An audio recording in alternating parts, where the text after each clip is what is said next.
Hello বন্ধুরা, টুসিস pure veg কিচেনে সবাইকে স্বাগত জানাই।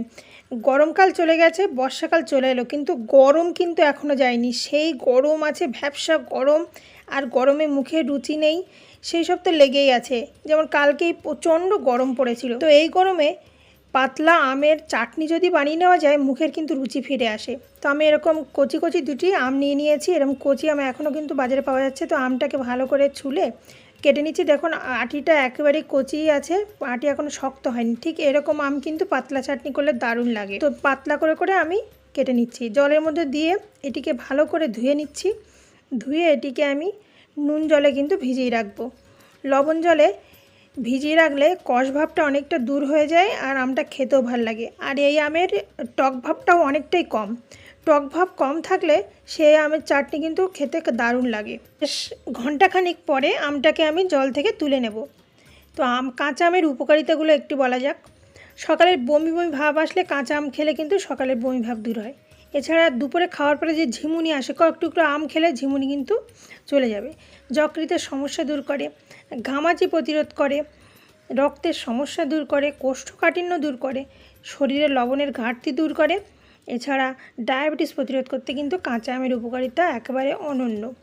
তো শুরু করি, চলুন। কড়াইতে দিয়ে দিলাম সরিষার তেল। আর আমি কিন্তু এখানে শুকনো লঙ্কা ফোড়ন দিচ্ছি না, কারণ শুকনো লঙ্কা ফোড়ন দিলে গন্ধ আর টেস্ট কিন্তু দারুণ হয়, কিন্তু শুকনো লঙ্কা ফোড়ন দিলে অনেক সময় জ্বালা জ্বালা ভাব করে গলায়, সেই জন্য দিচ্ছি না। দিচ্ছি এখানে তেজপাতা আর হাফ চা চামচ মতো সরিষা। এখানে আমি কালো সরষে ব্যবহার করেছি। এর মধ্যে দিয়ে দিচ্ছি সামান্য পরিমাণ হলুদের গুঁড়ো। হলুদের গুঁড়ো দিলে কালারটা খুব সুন্দর লাগবে, সেই জন্য দিলাম। আর শুকনো লঙ্কা দিলে আরেকটা যেটা সমস্যা হয়, অনেক সময় কারোর অ্যাসিডের সমস্যা থাকে, সেটি কিন্তু শুকনো লঙ্কা দিয়ে চাটনি করলে অনেক সময় অ্যাসিডের সমস্যাটা একটু বেশি হয়, সেই জন্য আমি শুকনো লঙ্কাটা এখানে ব্যবহার করছি না। দুটো সমস্যার সমাধান, যেটা আপনার গলা জ্বালাটাও করবে না, এদিকে আবার অ্যাসিডের সমস্যাটাও হবে না, সেই জন্য আমি এখানে কিন্তু শুকনো লঙ্কা ব্যবহার করছি না। তো সুন্দর করে আমগুলোকে দিয়ে একটু নাড়াচাড়া করে নিচ্ছি কিছুক্ষণের জন্য। আর আমের মধ্যে যদি লবণ দেওয়া যায়, এই সময় আমটা তাড়াতাড়ি সেদ্ধ হয়ে যায়, তা দিয়ে দিচ্ছি সামান্য পরিমাণ লবণ। দিয়ে কিছুক্ষণ নাড়াচাড়া করে নিচ্ছি আরও। এছাড়া কাঁচা আমে কিন্তু ওজন কমাতে পারে। যারা ওজন কমাতে চান, তাহলে শরীরের বাড়তি ক্যালোরি কিন্তু এই কাঁচা আম খেলে কিন্তু মানে শরীর থেকে ঝরে যাবে। সেই জন্য মিষ্টি আমের থেকে কাঁচা আমটা খাওয়া খুবই উপকারী। আর অম্লতা দূর করে, বুক জ্বালাপোড়া করতে থাকলে বা অম্লতার সমস্যায় ভুগতে থাকলে কাঁচা আম এই সমস্যা দূর করে দিতে পারে। এক টুকরো মুখে দিলে কিন্তু কাঁচা আম এই সমস্যা দূর করবে। তো কিছুক্ষণ নাড়াচাড়া করে দেখুন আমটা অনেকটা সেদ্ধ হয়ে গেছে। আর আমটা যেহেতু টকটা কম, সেই জন্য চিনির পরিমাণটাও অনেকটাই কম লাগবে। তো এই দেখুন, আমি খুন্তি দিয়ে দেখছি সেদ্ধ হয়ে গেছে আমটা। এর মধ্যে এবার কিন্তু জল দেব। আর আমটা বেশ লবণটা দেওয়ার ফলে কিন্তু একদম নরম নরম হয়ে গেছে। তো সেই জন্য খুব বেশি সময় লাগবে না, এইভাবে চাটনিটা রান্না করলে খুব তাড়াতাড়ি কিন্তু হয়ে যায়। তো এর মধ্যে দিয়ে দিচ্ছি জল। আর এটি যেহেতু আমি পাতলা চাটনি করবো, সেই জন্য একটু বেশি পরিমাণ জলটা দিলাম। এবার নাড়াচাড়া করে নেব কিছুক্ষণের জন্য। ফুটে উঠতে না উঠতে এবার কিন্তু আমি চিনিটাকে দিয়ে দেবো। যেহেতু আমার আম সেদ্ধ হয়ে গেছে, সেই জন্য এবার কিন্তু আমি চিনিটা দেব।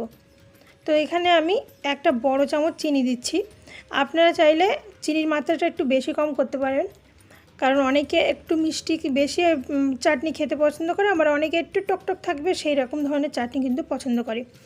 তো আমি সেরকম বুঝেই চাটনিটা করলাম। এরপর নামানোর ঠিক আগেই দিয়ে দিলাম জিরের গুঁড়ো। তো রেডি হয়ে গেছে আমার একেবারে পাতলা চাটনি। আর এই গরমে মুখের কিন্তু রুচি ফেরাতে এই পাতলা চাটনির কিন্তু দারুণ লাগবে। তো এবার আমি একটি পাত্রে এটিকে ঢেলে নেব। আর এটি একদম ঠান্ডা করে পরিবেশন করবেন, তাহলে কিন্তু দারুণ লাগবে। গরম গরম চাটনি কিন্তু খুব একটা ভালো লাগে না। তো আমি একটি কাঁচের ট্রেতে চাটনিটাকে পরিবেশন করব, সেই জন্য ঢেলে নিচ্ছি। আর এটিকে একদম ঠান্ডা থাকবে, তখন কিন্তু আমি এটিকে পরিবেশন করব। তো কেমন লাগলো আপনাদের আজকের এই পাতলা আমের চাটনি, অবশ্যই কমেন্টে জানাতে ভুলবেন না। আর দেখুন সেদ্ধ হয়ে গেছে আমটা কতটা, আমি একবার দেখিয়ে দিচ্ছি। এখনও যথেষ্ট পরিমাণ গরম আছে, তবু একবার আপনাদের দেখিয়ে দিলাম। তো রেডি হয়ে গেছে। আর এই গরমে শেষ পাতে পাতলা চাটনি খান, ভালো থাকুন। আর কেমন হয়েছে সেটি অবশ্যই কমেন্টের মাধ্যমে জানান। আর প্লিজ সাবস্ক্রাইব করে উৎসাহিত করুন আরও নতুন নতুন ধরনের রেসিপি আনার জন্য। আর এইভাবে রান্না করলে, আপনাদের প্রথমেই বলেছি যে অ্যাসিডের সমস্যা যাদের হয় তাদের হবে না, আর গলা জ্বালাটাও করবে না, খেতে খুবই ভালো লাগবে। তো এতক্ষণ দেখার জন্য ধন্যবাদ। পরের দিন ফিরে আসবো অন্য একটা রেসিপির সঙ্গে। ততক্ষণ ভালো থাকুন, সুস্থ থাকুন, আর টুসিস পিওর ভেজ কিচেনের সঙ্গে থাকুন। টাটা।